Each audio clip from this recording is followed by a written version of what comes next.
Hello, everyone. Welcome back to another episode of Believe in Bears. My name is Joey Christopoulos, my co-host Corey Wootton. We're going to get to a great episode in about 30 seconds, but hang on real quick because we want to talk about our sponsor, BetOnline.ag. Our partners at BetOnline continue to be the number one source for all your betting needs and sports info. Find all the latest sports developments, including updated odds in the NBA playoffs, fights, and even next season's futures. And oh yeah, that's right, Major League Baseball is back. Who do you got winning the World Series? Is it the White Sox that have lost 7 in a row? That's on your dime because BetOnline continues to be the continued source for all your sports wagering needs, including live betting and your favorite Vegas casino games. So it's super easy to get started. Just head to the website today or use your mobile device and join and use our promo code BLEAV, BLEAV, to receive your 50% welcome bonus on your first deposit. That's only at BetOnline where the game starts. Ladies and gentlemen, thank you so much for coming to the pod.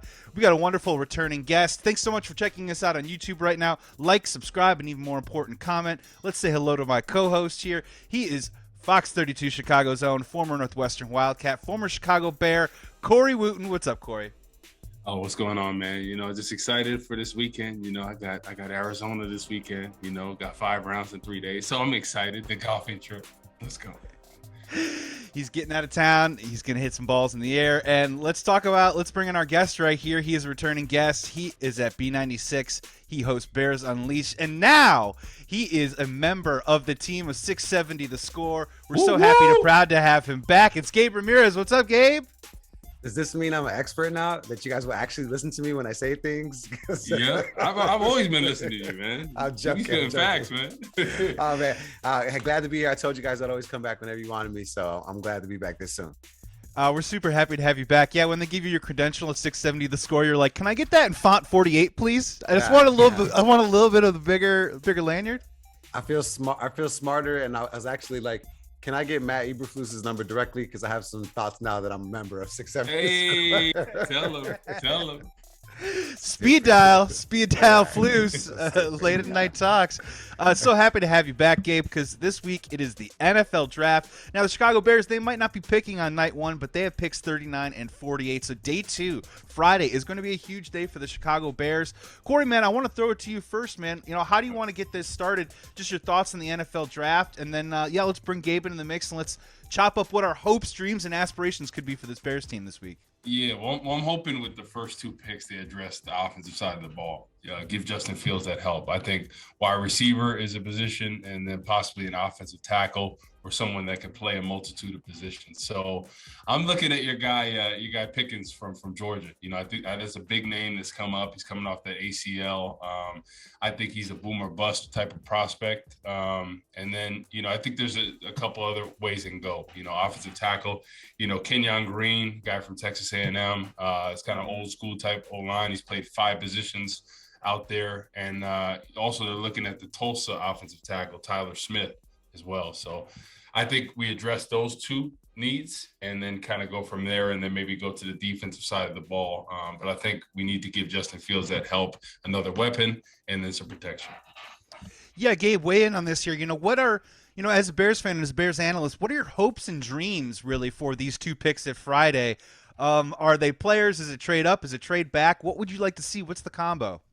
Yeah, Joey, Corey knows, I really like to look at things from a fan's perspective, because that's what I am, true at heart, right? So I don't know. I guess when it comes to the draft, first and foremost, my main attention is being spent and focused on Poles and Eberflus to see how they work together. Like, I can't wait. You know how they do the little documentary where they show you, what were they thinking in the war? Like, I can't wait to watch that. Like, so I'm excited about the draft, but I want to watch that. I want to watch how they operate. I want to watch how they think. I want to watch how they talk. I want to know who's in charge of my franchise, right? Yes, my franchise, my Chicago Bears. I love them. They have a new regime. So the draft to me is like must-see TV, right? You got to see what's going on. So in terms of need, though, of positions, I mean, geez, let's be real, right? We're in the middle of a rebuild. We're in the middle of a regime change, right? So what we need is everything, right? We don't know if we need a quarterback. If Justin Fields is that guy we want him to be, right? We love Darnell Mooney, but we know we need receivers. We need offensive line. We could use some depth at the defensive line position. We like our linebackers, but who wouldn't like a nice young stud to come in and just kind of challenge for those positions and make the older guys, really try to work hard or just inject life? You need that spark plug mentality. So when it comes to needs and desires from a Bear standpoint, it could be everything, right? Who do I want them to waste these early picks on? You see so many analysts, guys, talking about wide receivers, But I'm like Corey. Corey and I have watched this team and watched our quarterback suffer for the last couple of years. And it's like, let's just protect our guy and see what we can get after that, right? After those first 5 seconds, let's give our guy an opportunity to throw. Let's give our guy an opportunity to prove, whether it be Trubisky or Justin Fields, that they're good enough if they actually have some time. So it's going to be interesting to see what they do come Thursday. Yeah, with 125 million in the cap next year too as well, you can, kind of start small and then maybe go out and buy that professional weaponry that you kind of want to in the next offseason. It's so funny you're bringing it up like that, because I think about like when you move into a new house, everyone gets really excited about the new couch and the new TV, but you buy that plastic thing that holds the dishes in the kitchen, and it's just as important, right? Because you need that. Like that's kind of where we're at right now. Gabe, I want to follow up with you, and then Corey weigh in on this one. Let's kind of get a big philosophical question kind of out of the way. In your opinion, Gabe, then, based on what you just said, scale of 1 to 10, how critical is this draft for Poles, Eberflus, and Cunningham to get off on the right track, to set the tone for the organization? Scale of 1 to 10, how critical do you think it kind of is?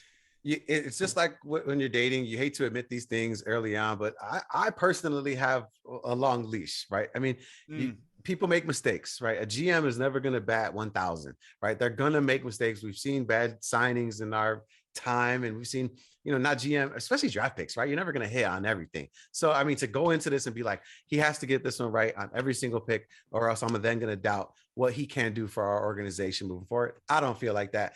I say to myself, okay, here, it's like I said, like dating, right? Here, you have a couple chances. You're gonna lie to me, or what you gonna do, right? Like, I want to see how you're gonna act. But again, that's why I said I can't wait to see what they are gonna do, and to see where they place importance, right? Yeah. That's what you're gonna see. Is this best player available at the 39 slot? Is this a need you feel like needs to be addressed immediately? What is that gonna look like? So again, and he might get it wrong. But then, we have to give him an opportunity to adjust it in free agency and in other ways, and give him that opportunity. And then we can complain whether or not we feel like we want him gone in 2 or 3 years. Yeah. Corey, weigh in. Yeah, how long's the leash? Yeah.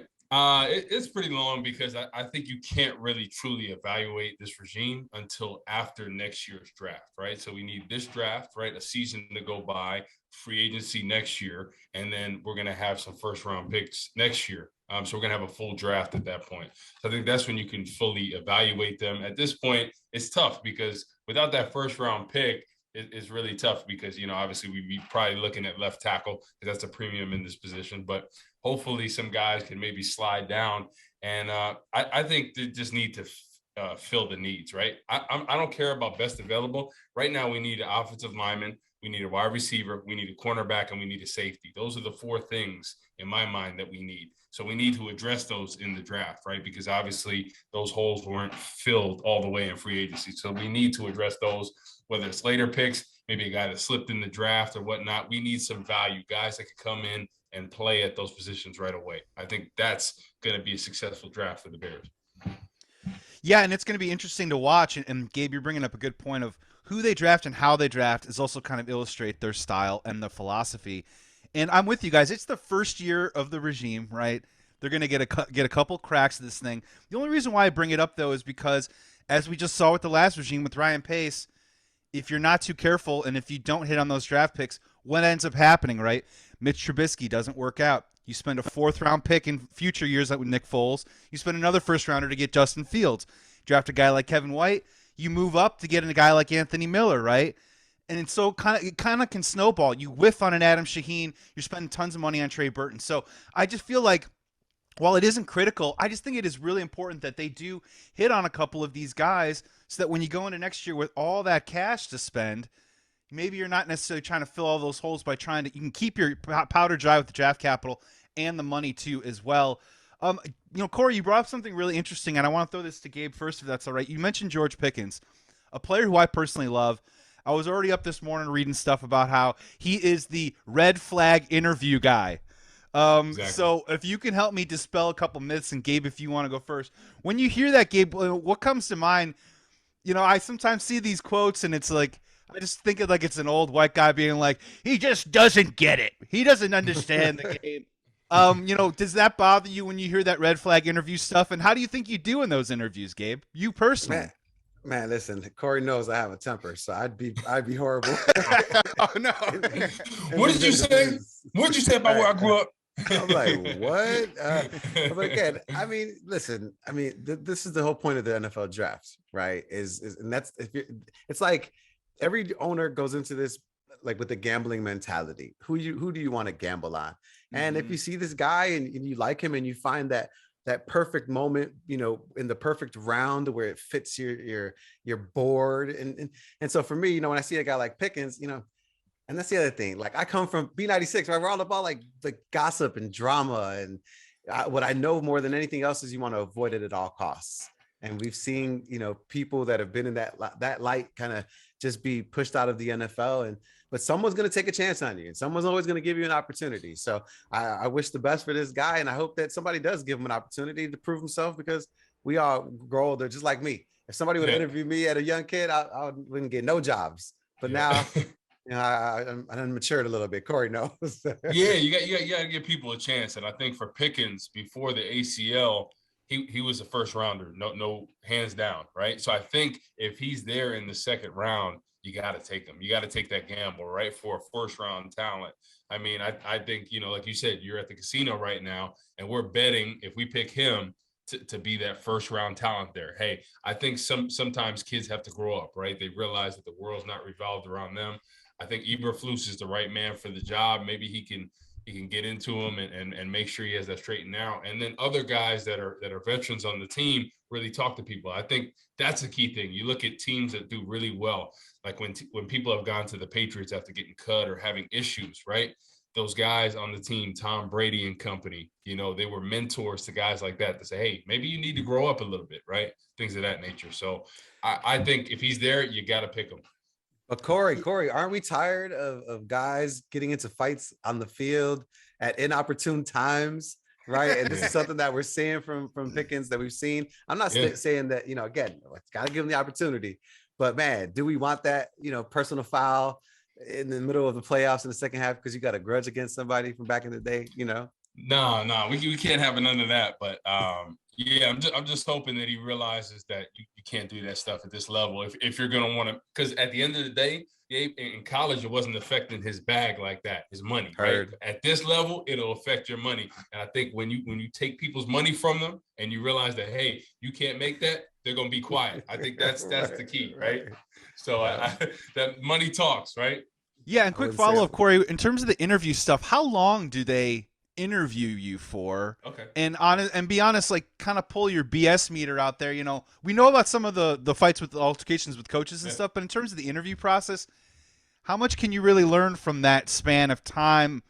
Obviously you can rub people the wrong way and maybe just not mesh personality wise. It doesn't mean that you're a jerk. And also you could just go in there and ace the test and be a jerk when you walk out. How long do they interview you for?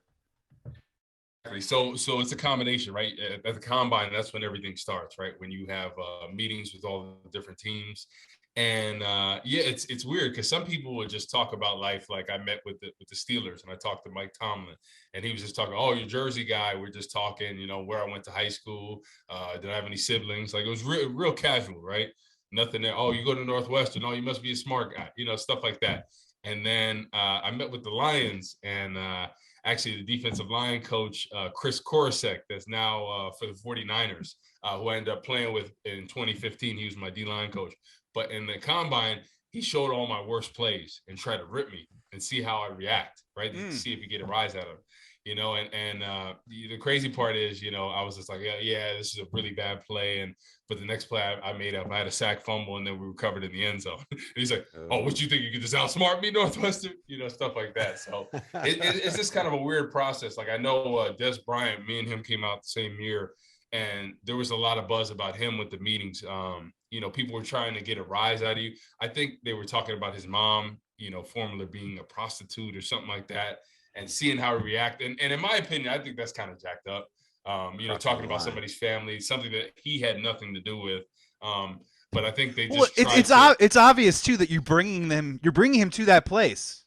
Yeah. What emotional reaction do you think you're getting? Yeah, I don't know. Exactly. But yeah, I mean, Pickens could be the Des Bryant type, right? Guy that had a lot of red flags, but it ended up working out for the Cowboys. I know they had to have some security with him at all times when he was going to the clubs and whatnot. So he stayed out of trouble and he'd go home and he'd get up, but it ended up working out for them. So yeah, I'm hoping it's not that extreme if the Bears pick him, but you just kind of never know. And then before the actual draft, like leading up to it, you have meetings, you know, with different teams. I went out to the Patriots and I met with Bill Belichick, so which was pretty cool.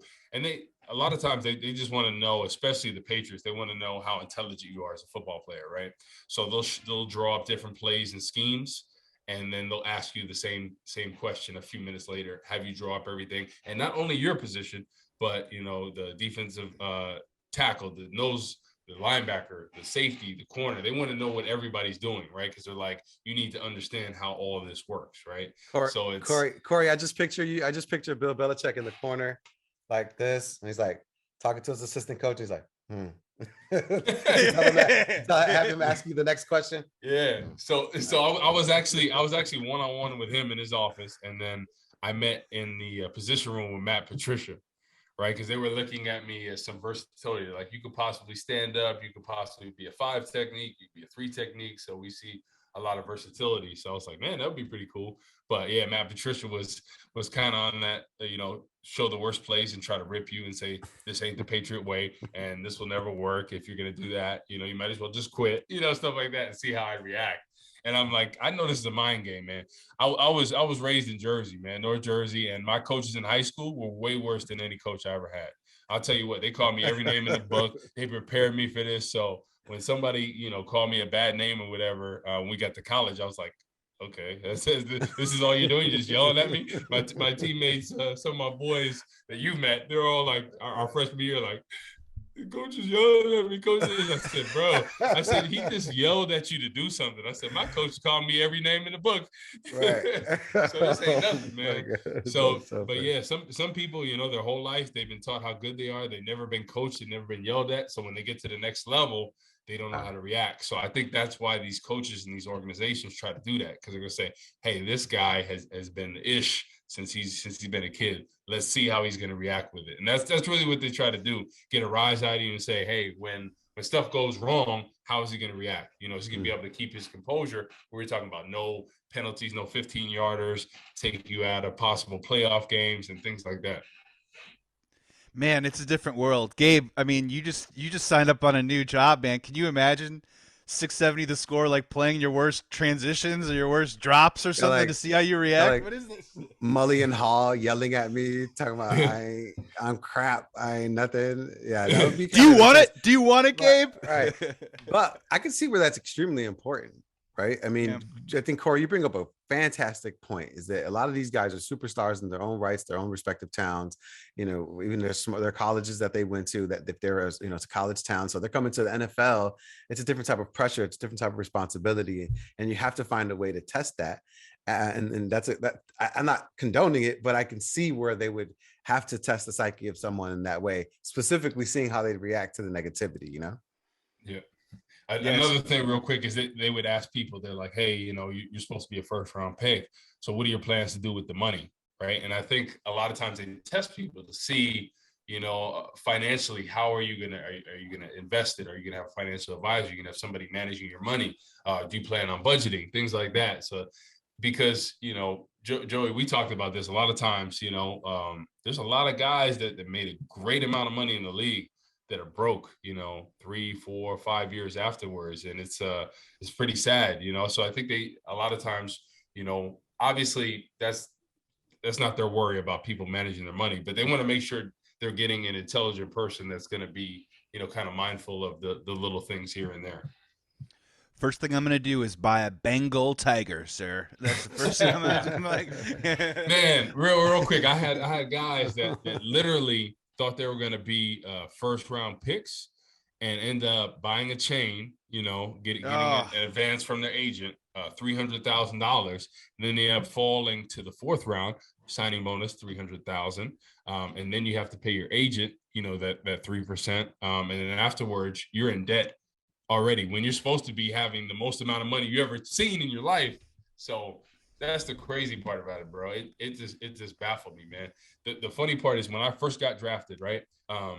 My wife, who was my fiance at the time, she had this old van, this tan van from 1990 that I drove up to Hallis Hall right after I got drafted. And everyone said, bro, you're a 4th-round pick. What the heck you doing with this? I said, man, I'm waiting on my dealer car. So I did a dealer car with this dealership for 4 years when I was in Chicago. They gave me a Tahoe every 5,000 miles. But people were roasting me. And I said, man, I'm just not trying to spend money on a car if I don't have to. And, for me, I'm like always, hey, live below your means. If you live below your means, you'll always be good. And that's what I've always lived by. Yeah, dude, Hollywood tip 101 from out here. Don't spend the money till it's cashed in the bank. Just because you did the job, wait till the check gets in the mail and then cash it in the bank and run it over. We got one more topic here for Gabe Ramirez here on Believe in Bears. Gabe, let's keep it pretty simple. As of right now, today, a couple days before the NFL draft, there seems to be two factions of Bears fans right now. One of them is hitching their wagon to this Bears team is going to finish in last place.